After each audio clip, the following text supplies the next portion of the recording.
दोस्तों नमस्कार। स्वागत है एक बार फिर से इस चैनल पर जहाँ पर मैं आपको रियल लाइफ हॉरर एक्सपीरियंसेस बताता हूँ। और आज की जो कहानी मैं आपको सुनाने वाला हूँ उसका कनेक्शन मौजूद है अश्वत्थामा से। जी हाँ, आपने अश्वत्थामा जी का नाम तो सुना ही होगा। अश्वत्थामा जिनका संबंध महाभारत से है और ऐसा बताया जाता है कि हिंदू धर्म में बताए गए 8 चिरंजीवियों में से वो एक चिरंजीवी थे। और ये भी कहते हैं कि वो आज भी हमारी इस दुनिया में भटक रहे हैं। हो सकता है कि ये बात आपको थोड़ी काल्पनिक लगे, लेकिन जो इंसिडेंट्स मैं आज आपको बताने वाला हूँ, जो कहानी जो किस्सा मैं आपको सुनाने वाला हूँ, वो सुनने के बाद आप भी मेरी तरह यकीन करोगे, इस बात पर पक्का यकीन करोगे कि महाभारत के समय के अश्वत्थामा आज भी हमारे बीच मौजूद है। तो ये जो कहानी है ये सुरेश की है, जो महाराष्ट्र के मनमाड़ का रहने वाला था और वह महाराष्ट्र के ही सांगली में बतौर टीचर का जॉब करता था। अब गवर्नमेंट स्कूल में टीचर था तो उसे सैलरी भी काफ़ी अच्छी खासी थी। तो क्या हुआ ना, एक दिन कि उसको छुट्टी मिली थी, उसके स्कूल को छुट्टी थी कुछ दिनों के लिए। तो उसने अपने गांव जाने का प्लान बनाया। उसने ट्रेन में सेकंड एसी का टिकट बुक करवाया और वो अपने गांव की तरफ निकल गया। अब अगर आपको पता होगा तो सांगली जो गांव है वो हल्दी यानी कि टर्मरिक के लिए काफ़ी फेमस है।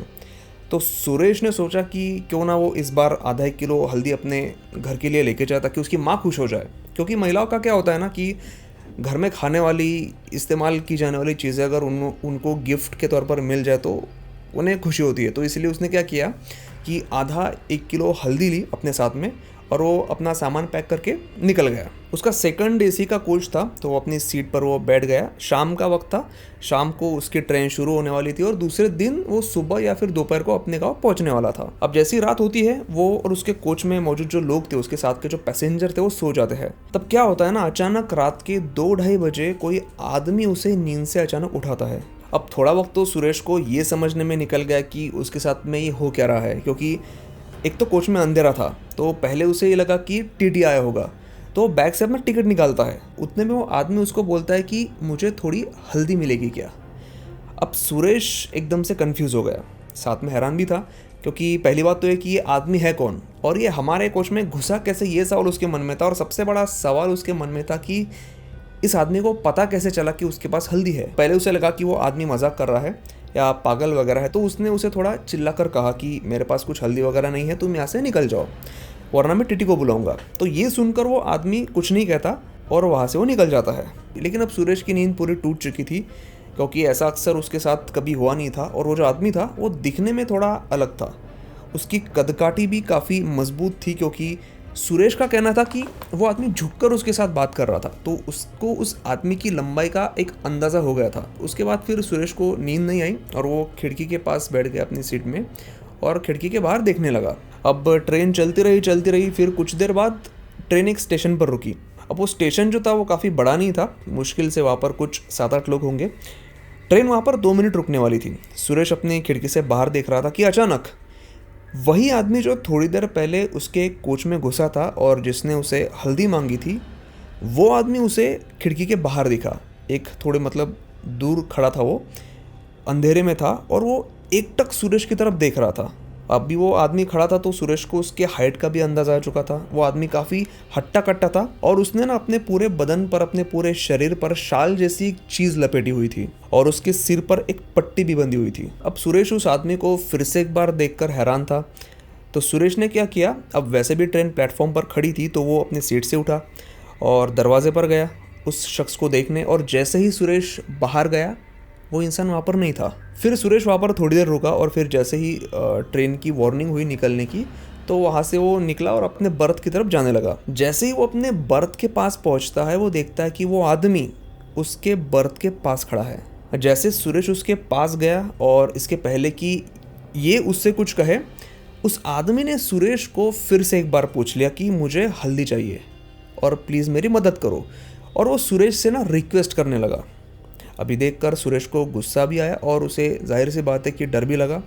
उसने देखा कि उसके आसपास के जो लोग थे वो गहरी नींद में थे, वो इस आदमी की आवाज़ से उठे नहीं थे। तो उसने क्या किया कि वो पिछले दरवाजे की तरफ भागा टीटी को ढूंढने के लिए और वो जैसे तैसे करके थोड़ी देर में टीटी को वहाँ पर लेकर आया और टीटी को उस आदमी के बारे में वो बताने लगा कि कैसे वो पिछले आधे घंटे से उसको परेशान कर रहा है।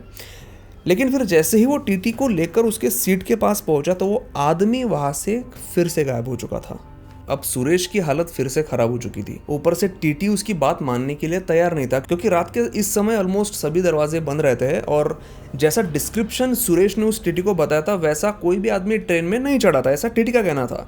अब सुरेश टीटी को और आजू बाजू के लोगों को तो कन्विंस नहीं कर पाया कि वहाँ पर ऐसा कोई शख्स आया था, लेकिन वो फिर अपनी जगह पर बैठा रहा और फिर वो वहाँ पर बैठा रहा पूरी रात तक। और फिर पूरी रात जाहिर सी बात है कि उसे नींद नहीं आई, वो पूरी रात अपनी सीट पर बैठा रहा। और फिर सुबह हुई, उसकी ट्रेन उसके गांव पहुंची, स्टेशन पर पहुंची, वहाँ से उतरा, अपने घर गया। फिर उसने सोचा कि रात को जो किस्सा हुआ था उसके बारे में वो अपने घर वालों को बताए। घर में उसकी माँ और उसके भाई थे, तो वो जो किस्सा था कल रात का वो अपने घर वालों को बताने लगा। अब जैसे ही उसने वो किस्सा उन दोनों को बताया, उसके भाई ने उसका मजाक उड़ाया कि कोई सरफिरा होगा, पागल होगा यार, ऐसी चीज़ों को मतलब भूल जा, तो छोड़ दे। लेकिन उसकी माँ एकदम से स्तब्ध हो गई।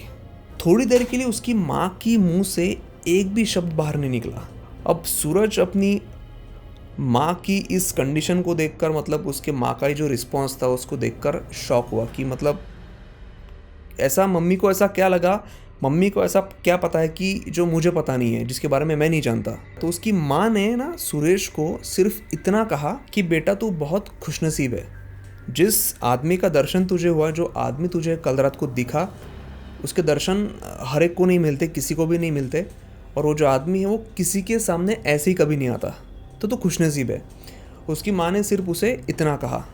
अब आपको क्या लगता है कि उसकी माँ ने उसे क्या कहा होगा? उसकी माँ ने जो भी कहा कि वो इंसान कौन था, ये मैं आपको नहीं बताऊंगा, ये आपको कमेंट सेक्शन में गेस करना है। और वैसे भी आपको ऑब्वियसली स्टोरी जो मैंने अभी ये बताई, जैसे आपने टाइटल पढ़ा होगा तो आपको अंदाज़ा आ ही चुका होगा, लेकिन मैं यहाँ पर कुछ कंक्लूजन नहीं निकालना चाहता, क्योंकि लोगों का क्या है ना, अक्सर ऐसी चीज़ों पर मतलब विश्वास रखते नहीं है, विश्वास रखने वालों को पागल समझते हैं। तो ये जो कहानी है ये मैंने आप तक वैसे ही सुनाई, वैसे ही पहुँचाई जैसी ये कहानी मुझ तक आई थी, जैसी ये कहानी मैंने सुनी थी। सिर्फ कंक्लूजन जो है वो आपको निकालना है। और अगर वीडियो अच्छा लगा हो तो प्लीज़ इस वीडियो को लाइक ज़रूर करिए, एक अच्छा सा प्यारा सा कमेंट नीचे लिख कर बताइए। और आपके पास भी ऐसा कोई हॉरर एक्सपीरियंस होगा जो आप मुझे भेजना चाहते हैं, यहाँ पे एक मेल आईडी है, उस मेल आईडी पर वो आप किस्सा ज़रूर फॉरवर्ड करें, ज़रूर भेजें। तो चलिए दोस्तों, मैं हूँ सुमित और मैं मिलता हूँ आपसे अगले एपिसोड में।